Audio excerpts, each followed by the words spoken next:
Good afternoon, everyone, and welcome to another episode of College and Career Pathways, where every Monday, Wednesday, and Friday at 2 p.m.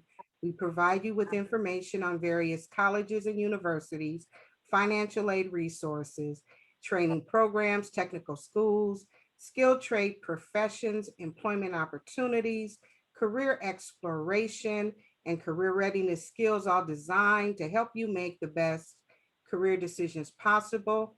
I'm Tony Curitin, your host, and today we are with Michigan Schools and Government Credit Union. We are still in our financial literacy series, and today we will be talking about understanding credit scores. Welcome back, Colleen. We're so glad to have you. Thank you so much. Thank you. Today, we are looking at credit reports, credit score. Oops. Hold on. Hold on.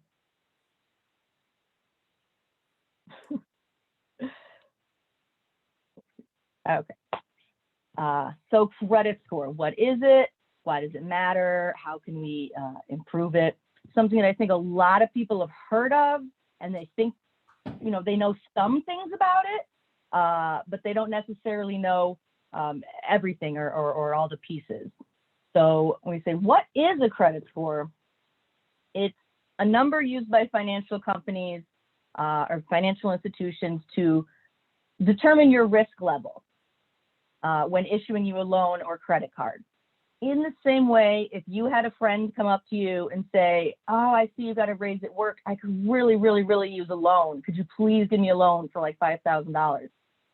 You wouldn't just hand it over. You would have to ask a lot of questions, think about when they've borrowed something in the past, think about, their potential in the future. They're not moving away, are they? Are they not losing their job? So how do you evaluate someone that you don't know, that you have no experience with? And that's pretty much a credit score.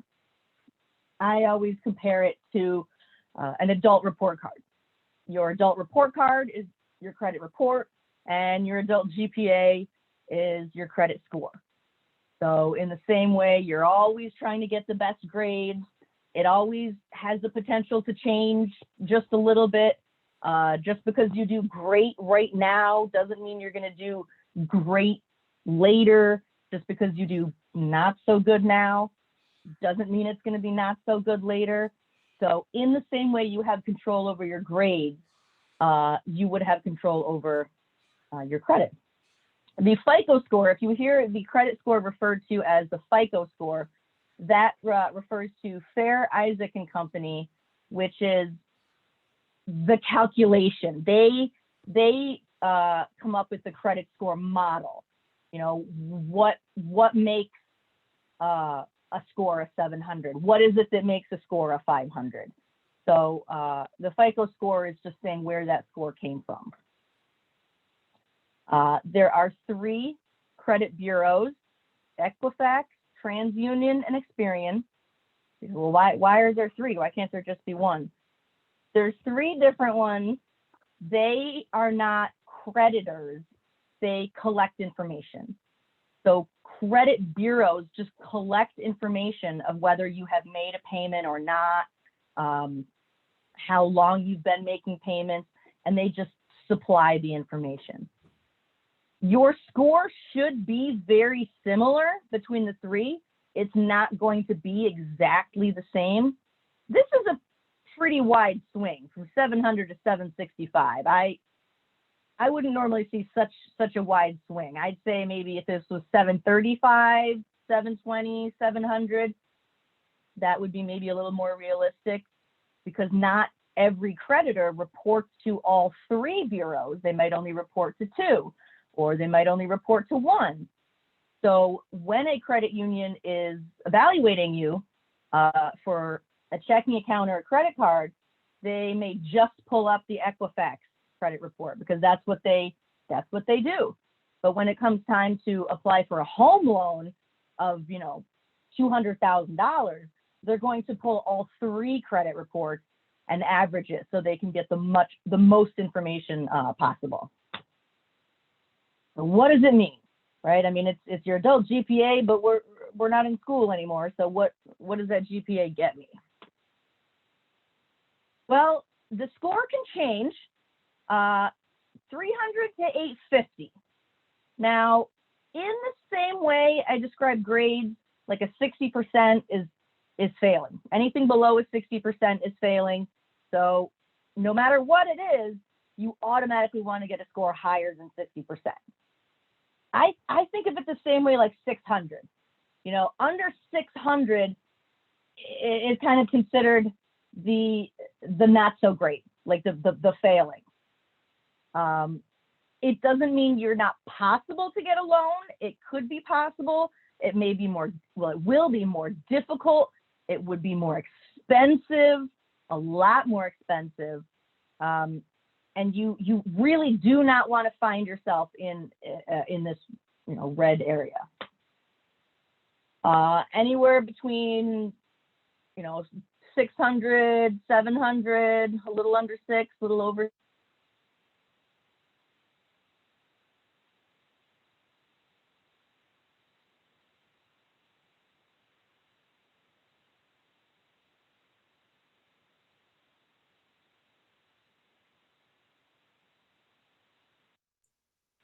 Your sound went out, Colleen.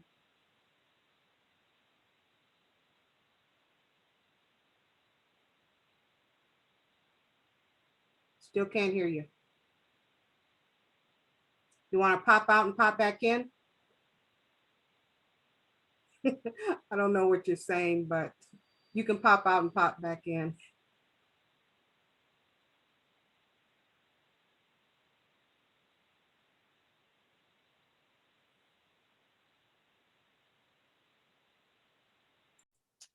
So the middle ground, these 600, 700s are ideal or pretty good.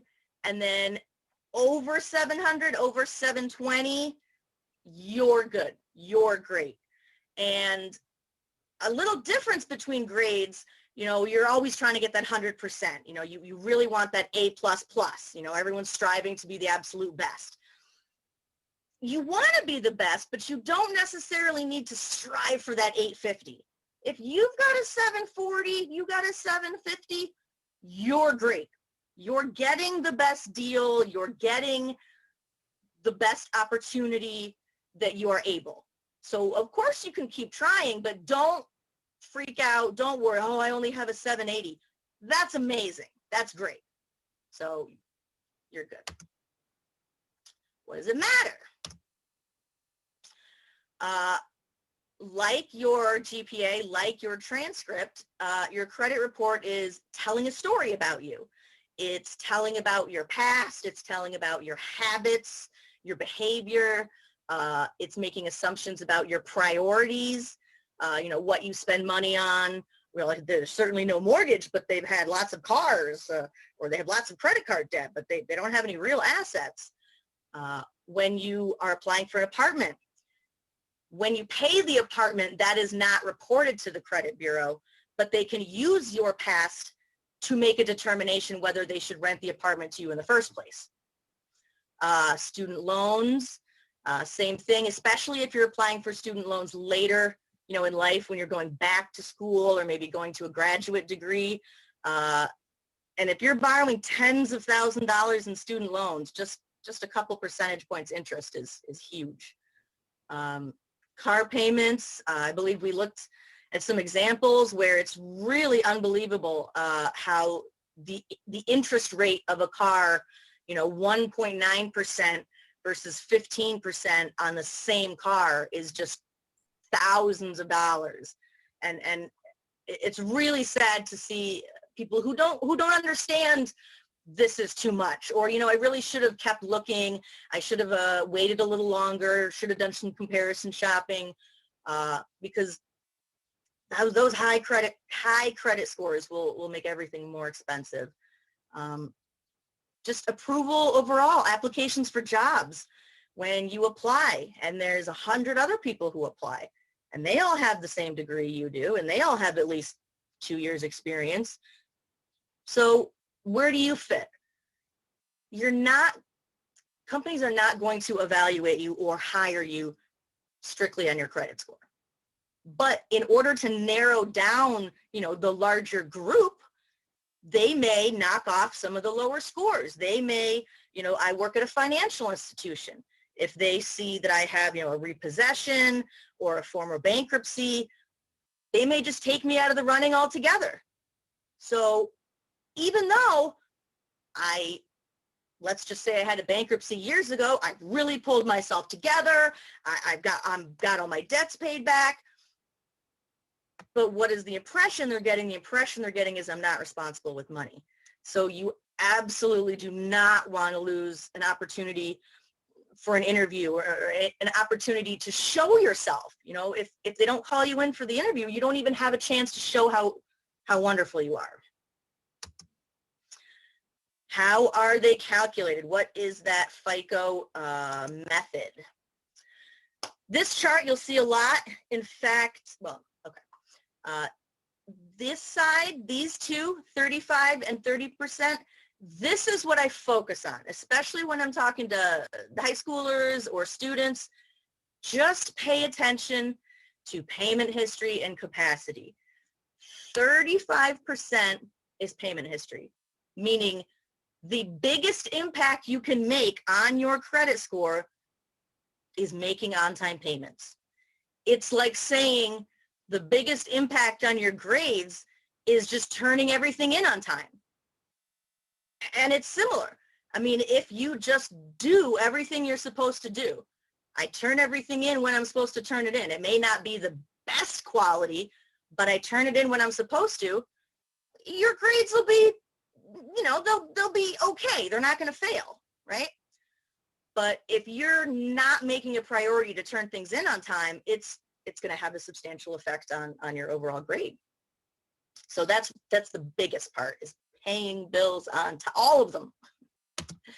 The capacity is how much of your available credit are you using.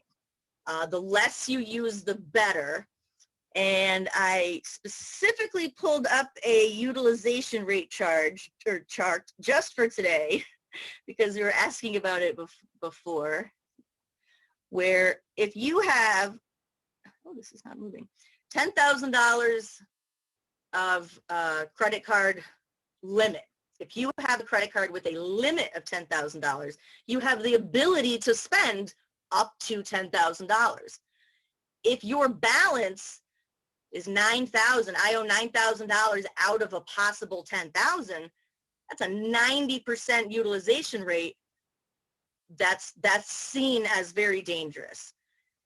Even if you're keeping it kind of in the middle, even if you're saying, well, I only owe half, I only owe 50%, $5,000 on the $10,000 I owe, that's still really considered high, too high to be ideal. And I remember we mentioned previously that 10 to 20% is really the reasonable level. And it's not necessarily for each single credit card, but each loan, credit card you have in total, how much ability do you have to spend in total, and how much of it do you already owe?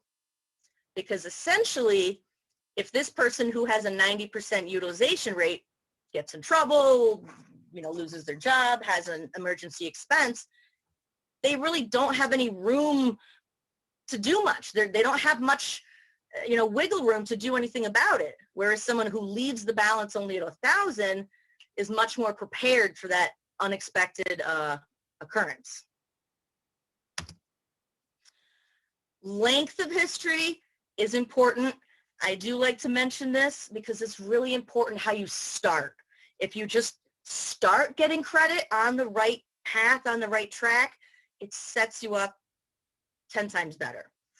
When anyone gets their first credit card, whatever their first credit card is, they should really research it and look into it and feel that this is a card that I feel I'm going to stay with for years. It's not a whim decision or, well, if I don't like it, I'll just cancel it next year. Ideally, you want to find a relationship with a financial institution, with a credit card, with maybe loans that you will stay with, that you, at least for the time, feel on staying with. The longer you hold a job, the more responsible you look, right? The more stable. If you've been in 15 different jobs in the past 15 years, you may be just as smart, but you don't seem as stable, right? New credit, this is a small percentage. I wouldn't worry about this until adulthood. Whoever is looking at your credit today wants to know what you were doing yesterday. If you came to me to ask for $5,000 loan, okay, that's a conversation, we talk about it. But as soon as I see that you asked 2 other people for $5,000, well, that might change my decision a little bit. Wow, you've already asked, you just got 2 loans for $5,000 each, and you're still looking for a third one?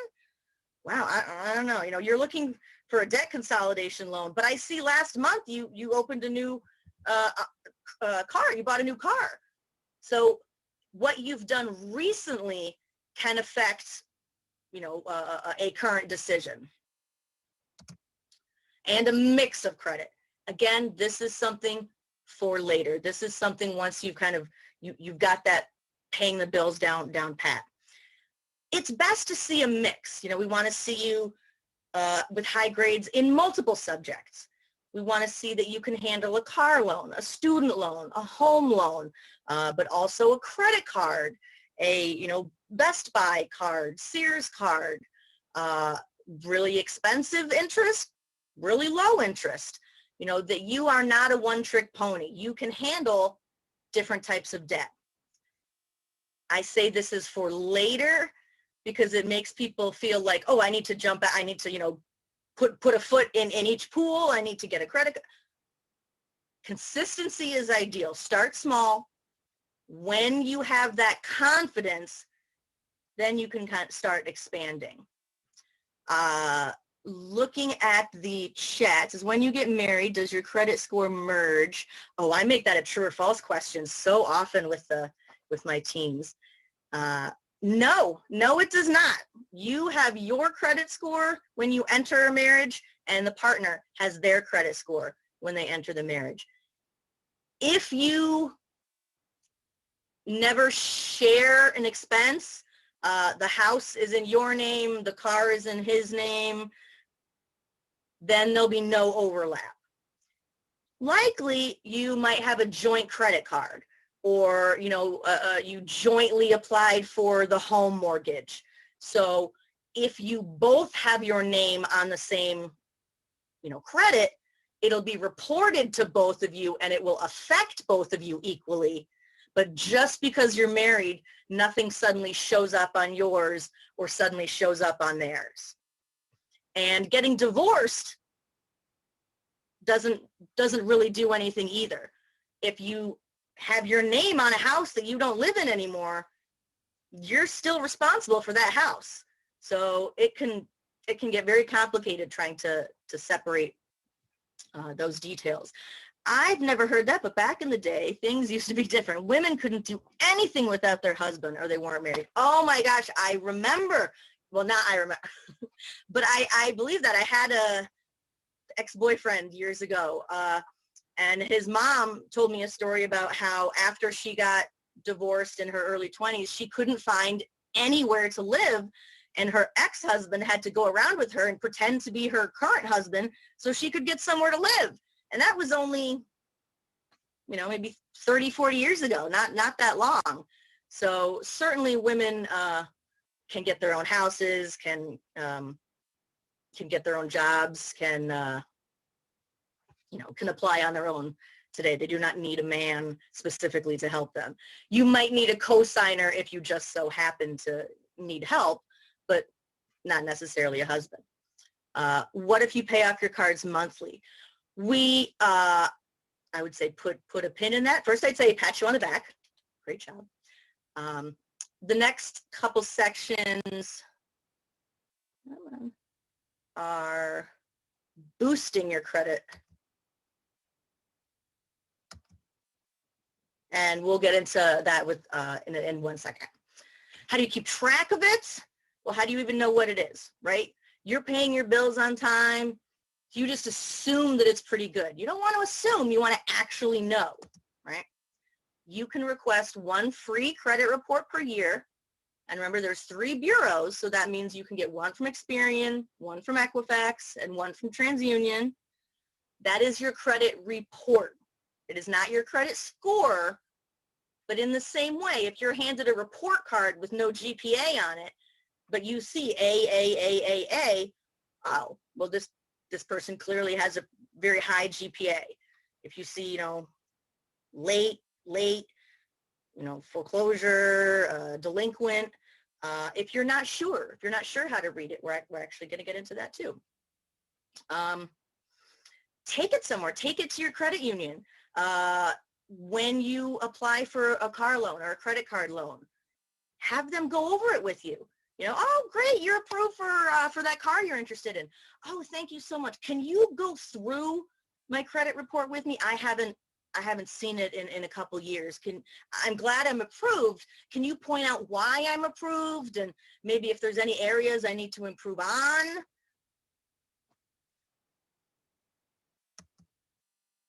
Space out those requests. Again, it's once a year, so you don't necessarily want to do them all in January. You check TransUnion in January, check Experian, they say July 4th, and then the winter solstice. The solstices you should check. Why do you want to check? Because the system's not perfect. Just because you're making payments on time, are they being reported? Is someone else's payments being reported? Are your payments being reported correctly? There's information about you that's being given to someone else, and you want it to be correct. You do not want to have someone else's medical, history. If you're a junior and, that person's senior has some stuff. If you have a very common name, John Smith, I can see there being mistakes. If you're denied for a credit card, if you maybe are denied for a job that you're like, I really thought I had that. There might be something on your credit that needs to be disputed, needs to be fixed. Once, I've had it happen one time in my life years ago. I was so proud of myself for paying off my car payment. It was August that I made my last car payment, and it was around January that I had applied for a credit card and was denied, and just completely shocked, like, what? Looked into it. Oh, I have been delinquent on my car payments since August. I didn't make a September payment, October, November. So I had terrible credit. And I was infuriated because the car was paid off. There was no debt to pay. So that needs to be disputed. Annualreport.com will give you all that information how to do that. They have 30 days to investigate, to contact the creditor who was incorrectly reporting the information so they could fix it. It is gone, it is fixed, and now it looks as if, it never happened. So just because you're doing everything right, it may not reflect that. So it is still a good idea to check your score, check your credit report. Credit Karma, is that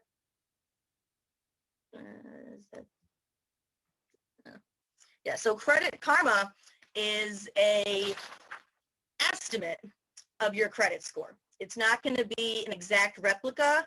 And again, remember, you have different credit scores for the different bureaus. But if you're close, if a 700 and a 720, you're good. If it's 500 through 540, that's not good. To keep track through Credit Karma, there's Credit Sesame. It's a really good idea just to notice any big changes. If there's a sudden drop, if there's a sudden boost, you'll get emails that say, we've noticed these fees, or you opened a new line of credit.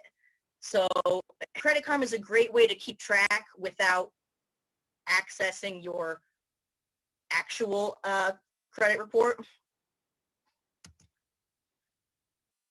Okay.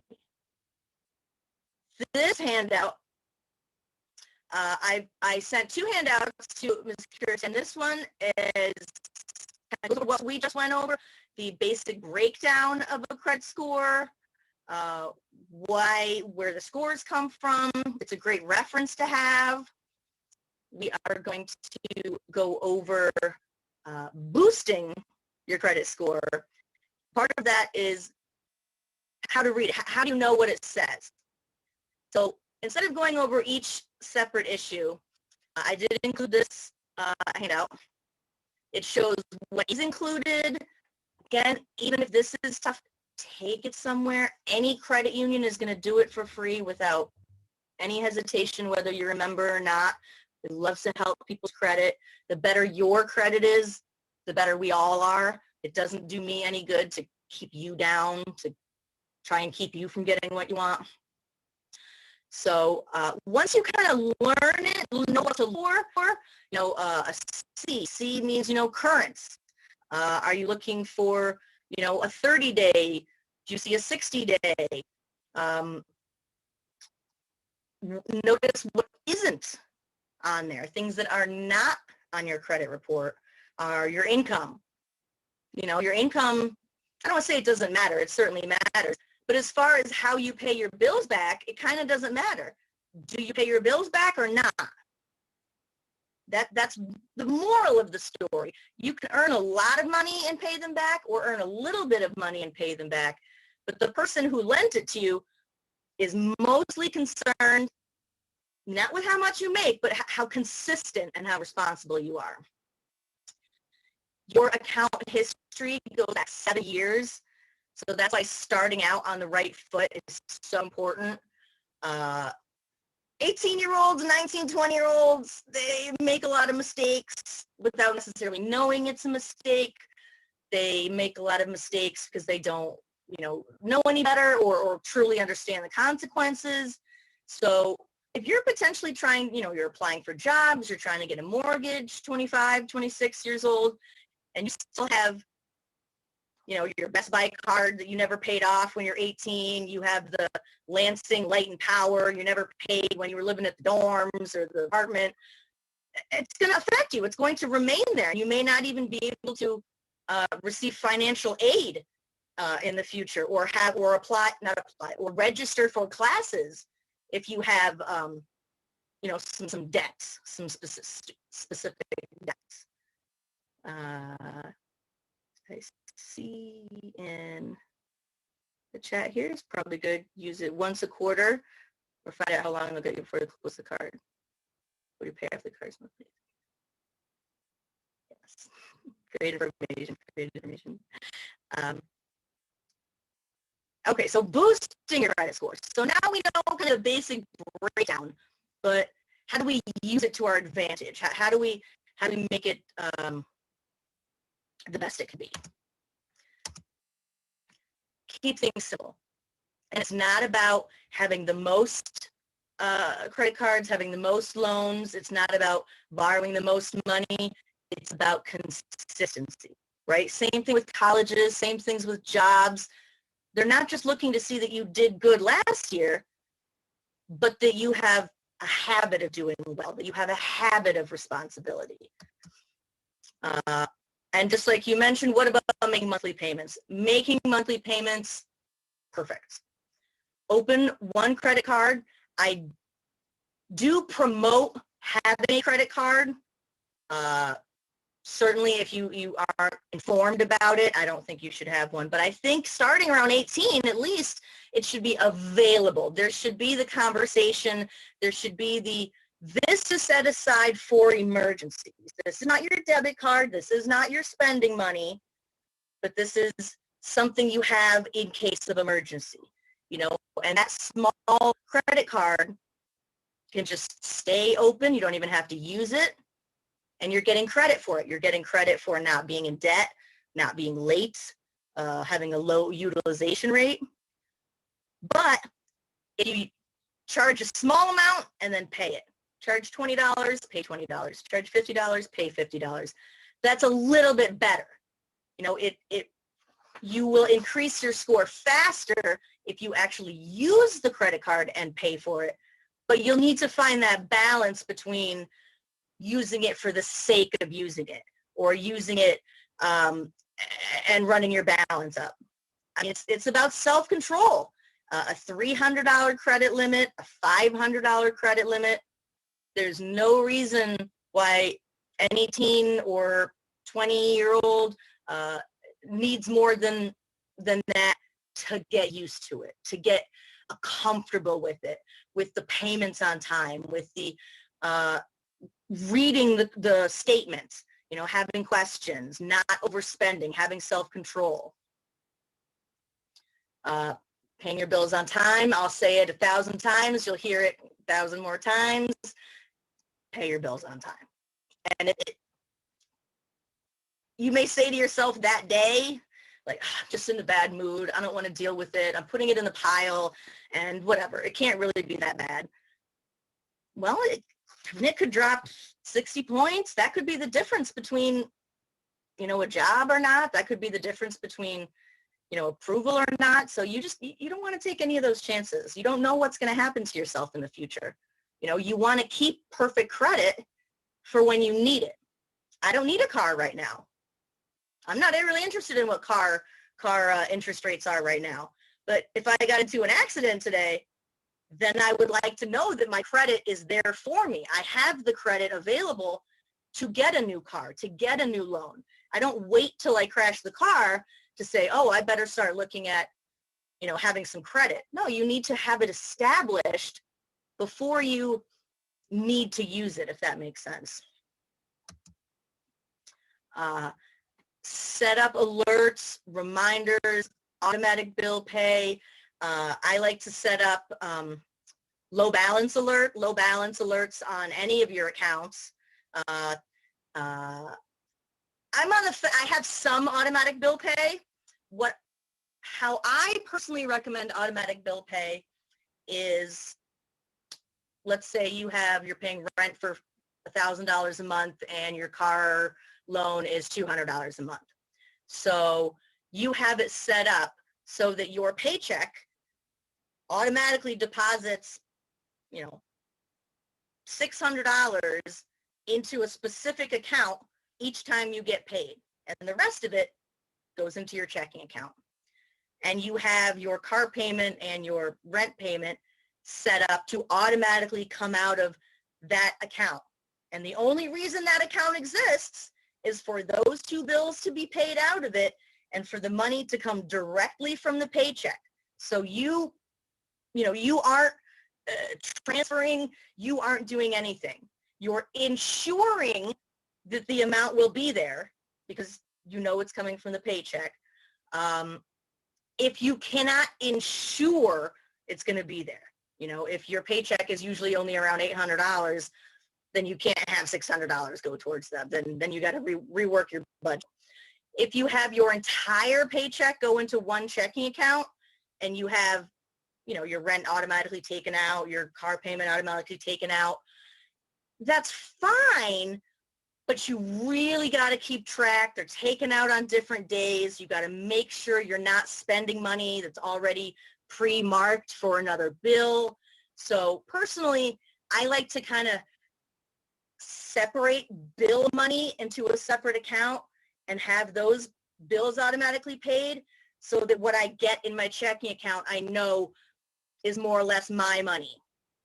And that's all a personal choice.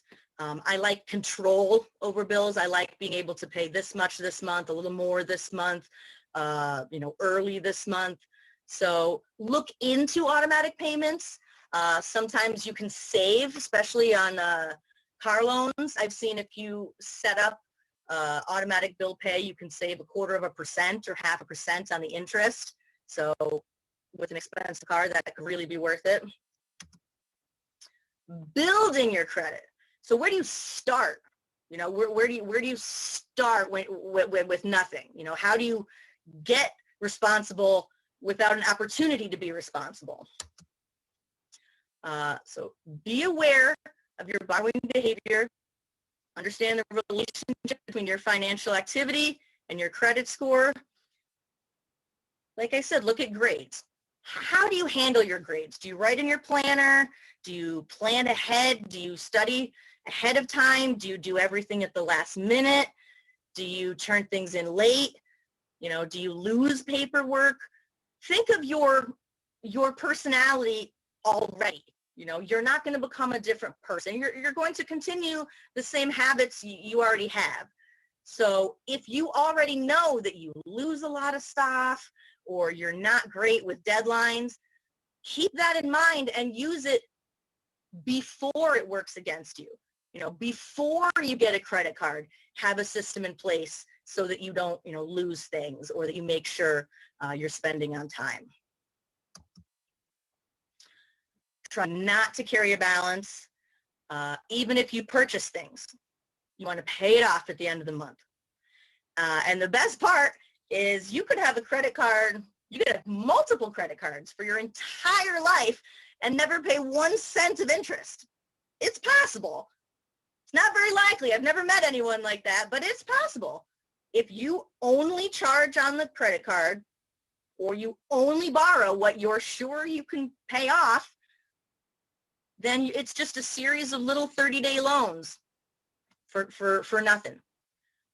But the reason you have that credit card, or the reason it's a $5,000 balance, are you for those emergency situations that you can't predict, and you want to be able to keep going with your life and not, have to make huge sacrifices. So it's definitely not treated as income at the end of each month. Ideally, you want a nice zero balance. Anything left over, you got to pay interest on it. Eventually, you're paying interest on the interest, and it gets really expensive. Keep your utilization rate low. Again, don't use much of what you have. If you consistently are spending $400 and something a month out of your $500 credit card limit, you need to look at something. You need to look at, do I need a higher limit? Do I need to change my spending habits? What is it that I'm putting on my credit card? Should I be putting those things elsewhere? Maybe getting a higher limit. You're spending $490 every single month, and that's how it's worked out. Well, if you can say to yourself, well, I predict I'm going to be spending $490 for the next 6 months. If you increase the credit limit to $1,000, well, now you're suddenly at 49% instead of, 90%. So it's a balance. It's a juggle. These are the things you kind of learn to play with over time. So it's just about getting consistent and responsible. And then once that's in place, you can kind of tweak things. How to calculate your utilization. Again, how much do you owe out of the entire debt? So 150 out of your 1,000 plus 430 out of your 500 means it's 580 out of a total $1,500. So if you have retail cards, a Best Buy card or JCPenney card, Kohl's card, that counts. Those are counted amongst your credit. You have $1,000 that you could be spending at Kohl's that you aren't. So you get credit for keeping that available. Maybe if you are always spending $490 out of 500, you want to get a couple retail cards, maybe at stores you're not going to use them at. I'm going to get a LensCrafters card for a pair of glasses, and then I'm going to pay it off, and then I'm just going to hold on to it for no reason. I'm not going to need it, but it adds to my credit limit, and because I'm not using this LensCrafters credit card, it's helping me. If you go out and say, oh, I'm going to get a Kohl's card, and then I'm going to use it, and then I'm going to get a Macy's card, and I'm going to use it, you are increasing your total credit available, but you may not be helping your utilization rate. So think of all of the credit available to you. And Credit Karma will really help you out. It will really explain and kind of categorize things and show you this loan is a unsecured loan. This loan is a revolving loan. Oh, the next one. So in this case, 39%. So it's not necessarily each single card, but the total. 10%. I really want to stress that 10%. And spacing out opening and closing. Along the same lines where someone who's looking at it today wants to know what you were doing yesterday, you don't want to throw a whole lot at it at one time. Closing a credit card actually does have a negative impact.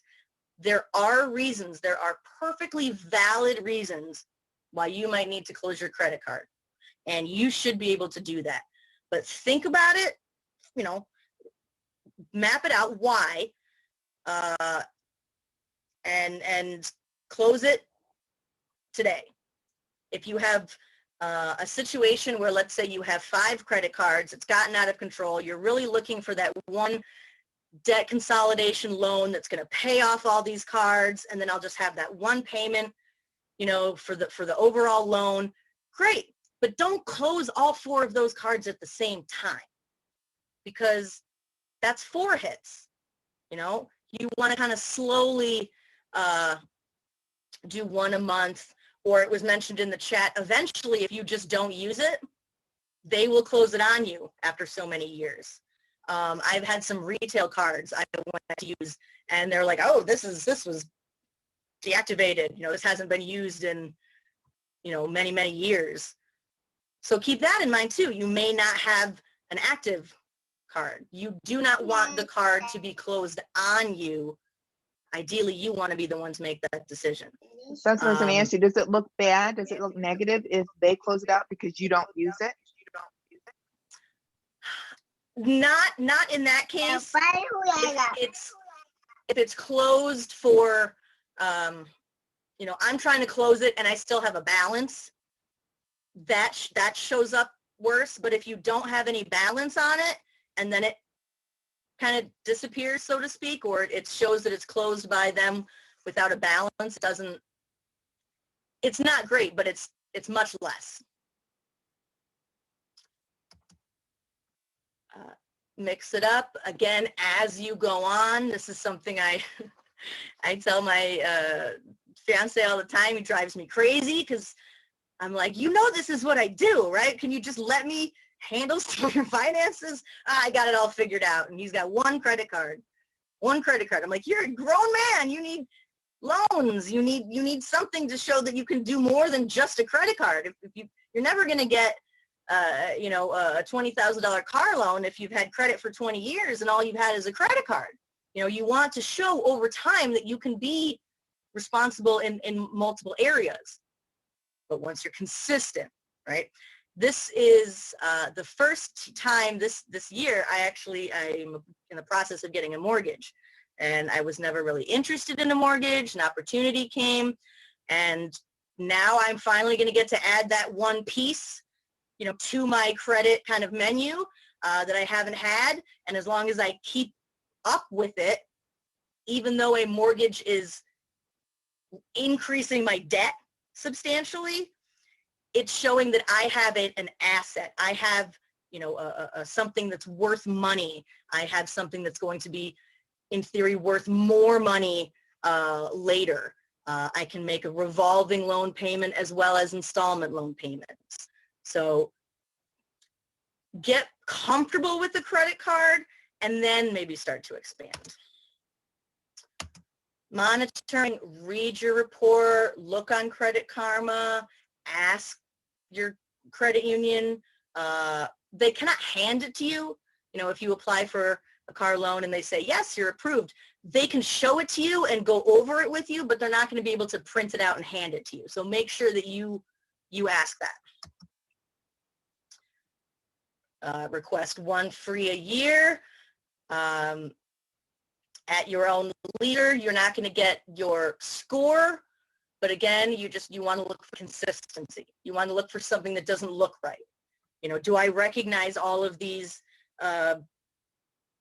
names?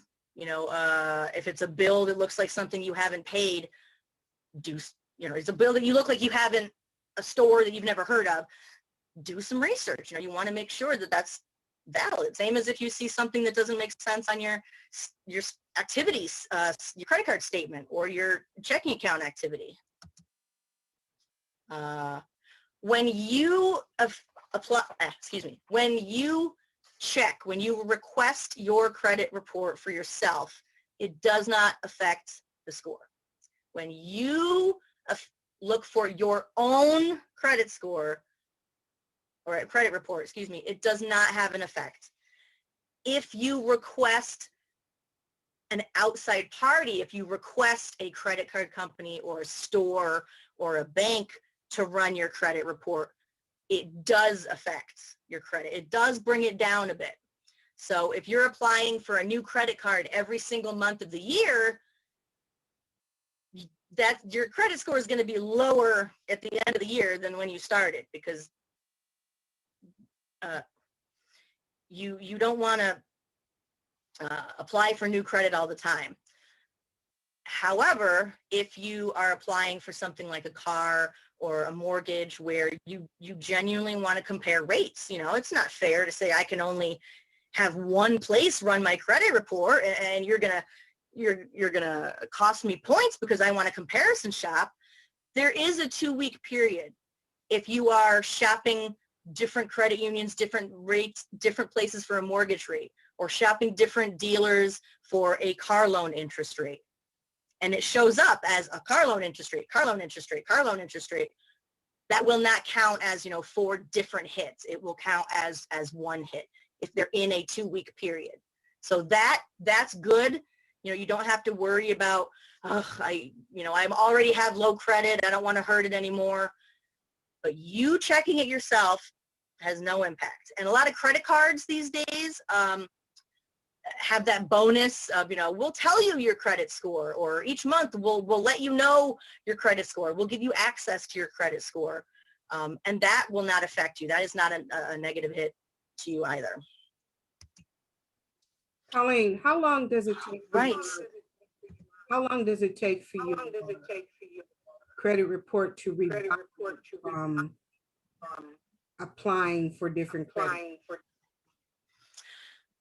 I mean, it's different answers for different things. You know what you're trying to do. If it's also what's the reason your credit is maybe not the best. You know, if you go in and apply for a car loan and they say, you know, we have to give you this really expensive rate and we're going to only offer you less than you need. You know, why? Well, it's because you have these, you know, inconsistent payments. You had 3 late payments and, you know, you've had 3 late payments for the past 3 years in a row. So in your specific case, if you make sure that you are consistently making on-time payments for the next 6 months, you come back and there's going to be a difference. We're going to see a change, and I bet you'll go up a tier.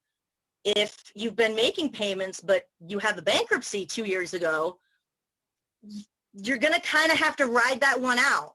You know, there's not a whole lot of immediate work you can do.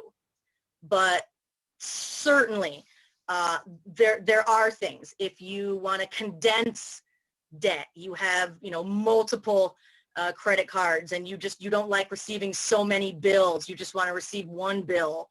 Or you have old cards that, you know, maybe you want to close.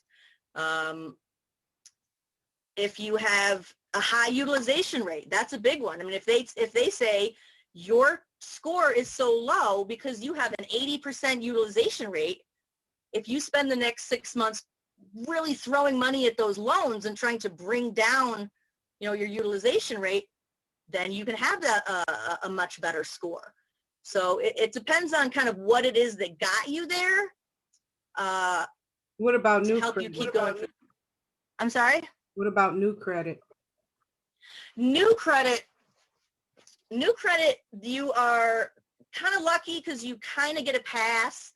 You'll start out in the middle. An 18-year-old gets their very first credit card. It's known that they don't have credit. It's known they have not had an opportunity to get credit. That's why there are a lot of, youth visa or, $300 limit, $500 limit cards that are meant for youth. Use it, buy a tank of gas, pay it off. Buy a tank of gas, pay it off. It's going to take a bit, if you have a credit card for 3 months, you don't have much credit. I mean, it's only 3 months, but it'll start out kind of in the beginning, or excuse me, it'll start out in the middle. If you've had a credit card for 6 months and you've paid on time for 6 months, you're good. You probably got a high 600s, maybe 700. You're not going to start out at the bottom and have to crawl your way up, and we're not going to start you out at the top, but we're going to kind of give you a chance to either do well at first or not do so well at first. So as long as you're just kind of doing what you're supposed to be doing, either making on time in full payments or just, not using it, you are slowly building credit. If you want to build credit faster, or if you're trying to build credit fast, it's using the card more, using the credit card more and paying it off. You could have additional cards, retail cards in your name that you're not going to use, or you use, maybe just at Christmas time. Paying on time is really the best thing you can do. It starts slow, but within 6 months, I'd say within 6 months is you've actually established yourself some credit. You can go somewhere and in theory apply for a car loan, and they can say, oh, we see that you have this history. If they see you've had a credit card for 6 months, but you've never charged anything and you've never paid anything, you're responsible, but they might say come back in a few months. So it's baby steps, it's small steps, it's consistency. So that's why I think it's important to kind of start early and start off on the right foot. So just small things. By the time you really start needing a higher limit, you got more bills coming in, you need to make larger purchases, you've got a lot of these habits already in place, these positive habits. Does that help? Sure. Also, with regards to your history, I understand that if it's bad credit, it drops off after 7 years. But if it's good credit, does it continue to remain on your report for creditors to access and look at to determine eligibility for future credit? Past 7 years, I have not heard that a poor credit will drop off, but good credit will remain. I do know that bankruptcy can stay 10 years. So bankruptcy is kind of an exception to that's an even longer amount of time. There's also situations where, let's say you didn't realize that there was an unpaid Kohl's card bill from 3 years ago. And now you've realized it, you've started making payments, and you're going to pay it off. That 7 years is going to be from the end, not from the beginning, but it's 7 years from when you finished, paying it off. So if you have any issues or you get something sent to collections, even if it was some bill you had a year ago, the clock's starting now. So I have not heard that positives remain.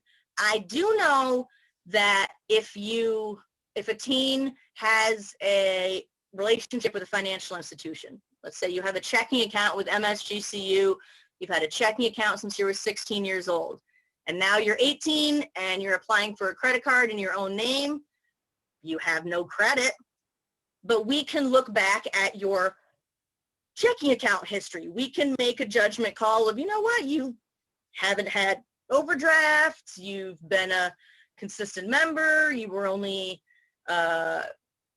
in the negative maybe that one time. So based on the information that we do have, we're going to give you credit for that. Whereas if that person went over to Chase, they may be accepted, but Chase doesn't have any of that history information of your financial behavior previously. Would I be correct to assume that they only go back 7 years? Like Tony was asking about the good credit. If you had, you know, this credit card from 8 years ago, that 8th year isn't going to show up, but the 7 years will show up. Is that correct? Right, correct. Okay. Yeah, right, it dropped. If you still have the card, right, just that, as long as you've had it 8 years, now it's that 1 year that's not shown, correct?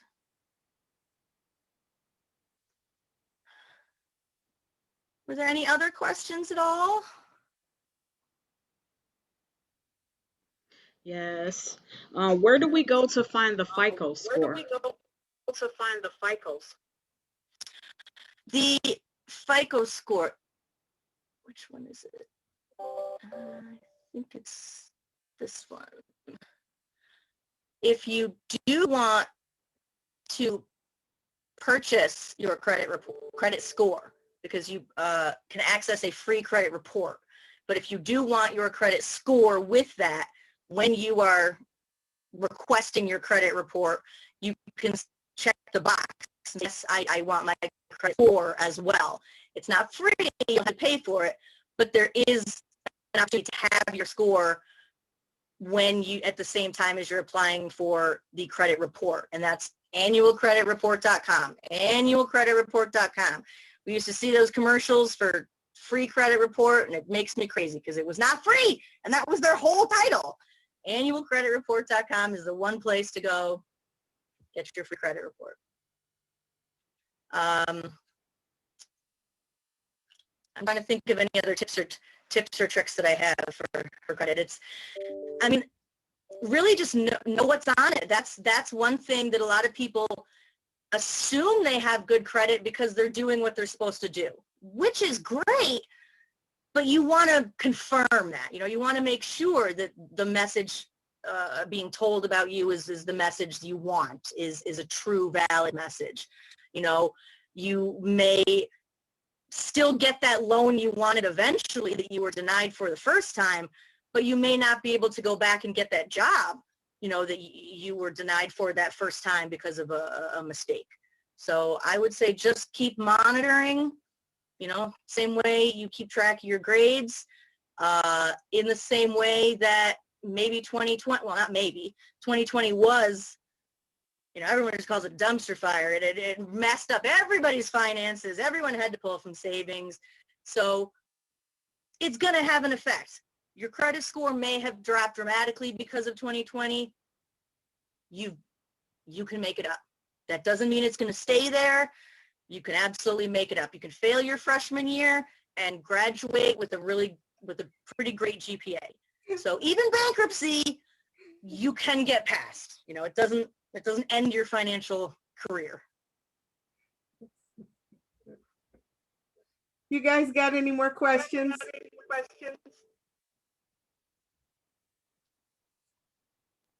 Oh, I know you said that we can get it from the annual credit report, but if we are a member of a credit union, should we be able to get the FICO score from there? From the credit union? Yes. Short answer, no. Long answer, kind of. The credit union will do a soft pull on you every year.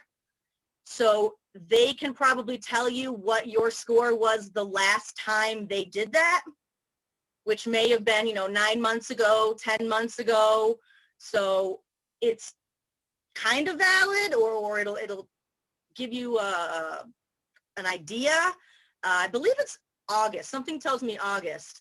But you cannot go in and just say, hey, can you just run my credit and let me know what my credit is? They would have to actually like pull your credit and have it be a hard hit. But they do run a soft hit once a year. There's a reason. So you can ask that. You can say, the last time you ran my credit, what did it say? Or what did you see the last time you ran it? So that is kind of yes and no. My American Express card always has my FICO score right there on my statement. You know, when I look at it, is that the real FICO score? Or is it just the FICO score based on them? It's the real score, but I would read the fine print. It probably says this score includes just your Experian, or this includes, you know, an average of all three. It's a valid number. It may not be, if you pull your Experian report today, it may not be exactly the same number. But what are they pulling it from? It's not, we said American Express, it's not American Express coming up with that number. So no, American Okay. Express is merely passing along information. And Okay. yeah, I have a Visa that does that, and that's great. And I it'll love say, it. hey, you've gone up, Yeah. you've gone down. Yeah, thank you. Thank you. Colleen, is there any a particular bureau that creditors go to pull a score, or are they just randomly chosen? I mostly seen Experian, and I know I think it was our credit union uses TransUnion, but it's not a hard and fast rule. Credit unions use this, banks use this, and again, they want to have access to all three, especially if you're going into some, you know, debt management program. I had a friend years ago, he applied for a car loan and was denied because he didn't have very good credit. And, you know, he would go somewhere else and he had just a little higher credit there and managed to get the loan, you know. Ugh. But, and he was saying, oh, well, they're better, you know, they're better. It's not that they're better. They're using potentially just a different sort, you know, a different bureau. And it also depends on what you're applying for. If you're applying for a car loan, they're really looking at your previous auto loan history. If you're applying for a mortgage, they're much more concerned with your unsecured history, as opposed to, you know, collateral history. Okay. You guys got any more questions, comments?